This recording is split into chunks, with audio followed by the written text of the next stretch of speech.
umunyamabanga mukuru wa ONU Antonio Guterres agaragaza ko ibibazo byugarije ikiremwamuntu mu gihugu bihangayikishije yabwiye abanyamakuru i Mogadishu ko byitezwe ko bitarenze ukwezi kwa gatandatu miliyoni 6,500,000 by'abasomali bazaba bafite ibibazo bikomeye by'ibiribwa.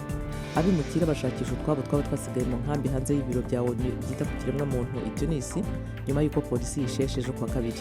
Abo bimukira bava mu bihugu byo munsi y'ubutayu bwa Sahara bakomeje kwibasirwa kuva mu kwezi kwa kabiri.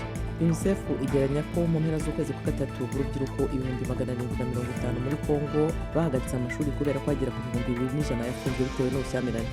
Minisitiri mushya wa Afurika y'Epfo ushinzwe umuriro w'amashanyarazi yabwiye ibiro ntaramakuru by'Abongereza ko igihugu kidakwiye gutinya gushyira amafaranga mu bikorwa byo gukemura ibibazo by'ingutu bijyanye n'umuriro. Naho muri komine ya Nakuru muri Kenya muri Rift Valley ahora ibibazo by'amazi byahuwe n'amapfa, abaturage baravoma amazi munsi y'ubutaka aho bacukura kugira ngo babone amazi meza yo kunywa.